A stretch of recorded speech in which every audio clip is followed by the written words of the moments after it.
warahmatullahi wabarakatuh. Waalaikumsalam warahmatullahi wabarakatuh. Bagaimana kabarnya teman-teman, sehat? Alhamdulillah. Mungkin sebelum kita masuk ke mata pelajaran, lebih baiknya kita absen dulu. Baik, yang pertama Ibu sama Hadir Pak. Ahmad Farul, Andi Muhammad Syarif, Hadir Pak. Bapak Firasya, Hadir. Rahmatul Hidayah, Hadir Pak. Musliani. Hadir Pak. Baik, sepertinya hadir semua. Kemarin di pertemuan sebelumnya kita telah tuntas membahas mengenai puisi, baik itu dari pengertian puisi, jenis puisi, dan bentuk puisi. Sebelum melangkah ke materi selanjutnya, mungkin teman-teman masih mengingat mengenai materi sebelumnya. Mungkin Rahmatullah masih mengingat apa itu puisi? Baru sini Pak. Tapi masih ada yang ingat? Hadir Pak. Coba paparkan sedikit supaya teman-teman juga ingat kembali loh. Puisi adalah merupakan satu bentuk karya sastra yang berisi ungkapan hati. Nah, jadi puisi itu merupakan sebuah ungkapan maupun tulisan dari curahan hati seorang penulisnya. Bisa dibilang puisi itu gambaran realita dari penulisnya. Kemudian dari jenis-jenisnya ada yang bisa paparkan berapa jenis puisi? Jenis-jenis puisi Pak. Puisi naratif. Yang pertama puisi naratif. Ya, Yang kedua puisi lirik. ya. Yang ketiga puisi deskriptif. Yang ketiga puisi filosofi. Yang keempat Mungkin semuanya sudah paham mengenai jenis dan pengertian puisi kan? Selanjutnya kita akan membahas mengenai tema dan makna yang terkandung dalam teologi puisi. Banyak membaca dan membaca puisi, baik dari segi tema dan maknanya. Lebih bagusnya kita langsung mengkaji puisi atau maunya bagaimana? Mungkin lebih bagus kita langsung mengkaji puisi saja. Ya, boleh. Makna dan makna yang berada di puisi itu. Ya, ada puisinya.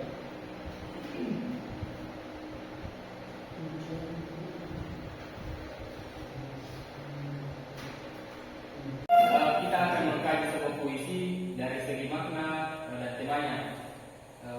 Puisi yang akan kita kaji itu berjudul Kasih. Kau adalah rumah tempatku pulang. Dari judulnya saja sudah bagus sekali ya. Dari puisi ini kita akan mengkaji dari bait per baitnya.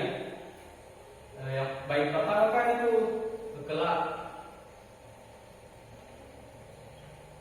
Kalau dari segi pemaknaan kelak, apa yang terlintas dari teman-teman sekalian? waktu lampau.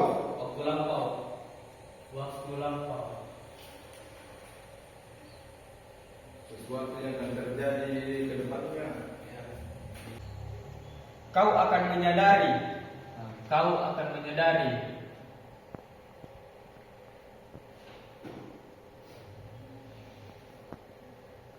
Mungkin ini sudah ada makna yang kita dapatkan. Bahwa kita akan mengetahui apa yang ada atau akan terjadi.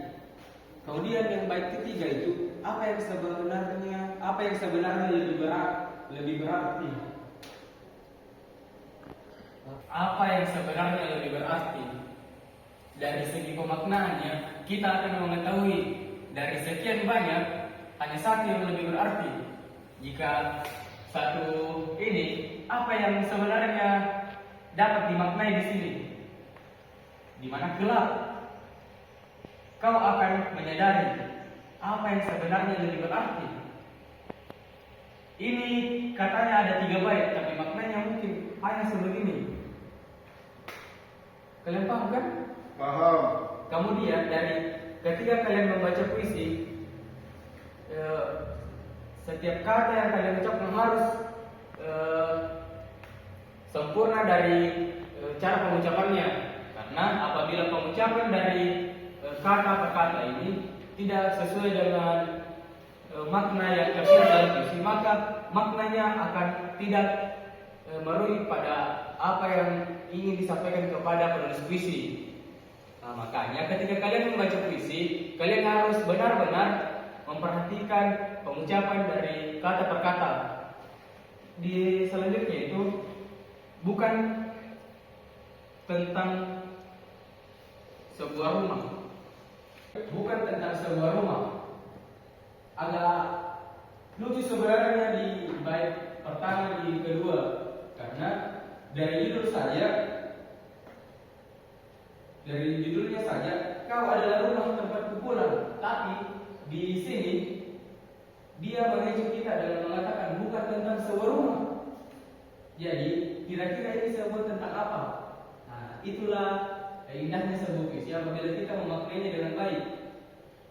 Kemudian dilanjutkan, namun tentang siapa yang ada di dalamnya.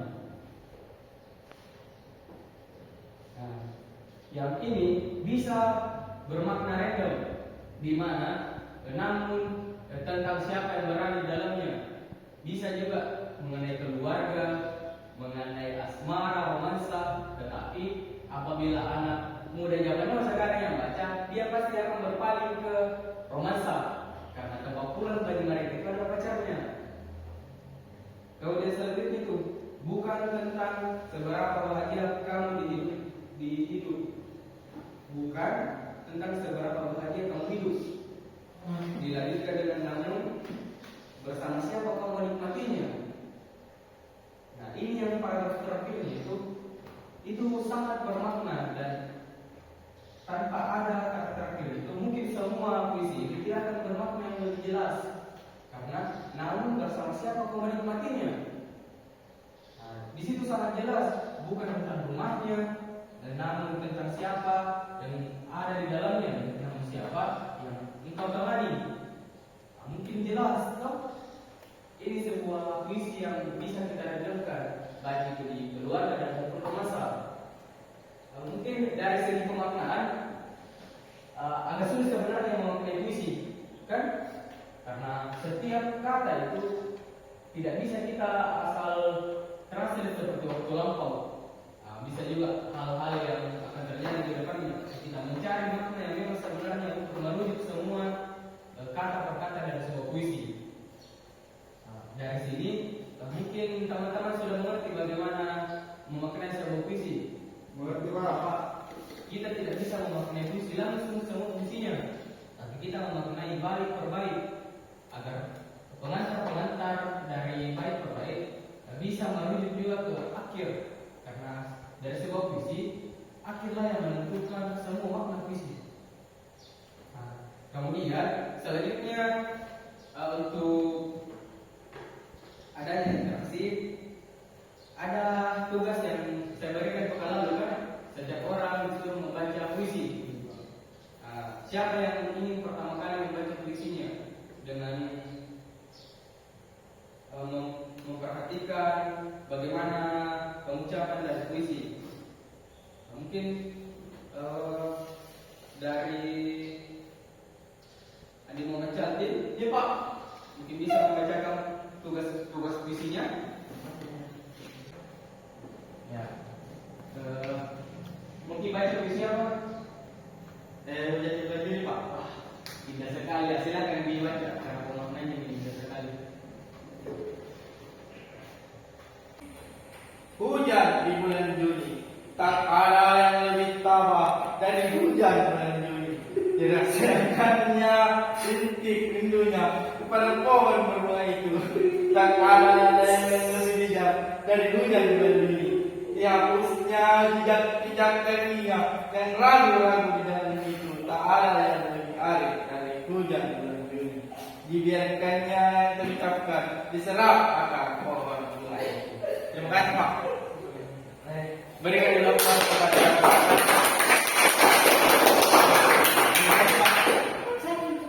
dari penyampaian puisi dari saudara Andi Muhammad Cantin, sungguh luar biasa.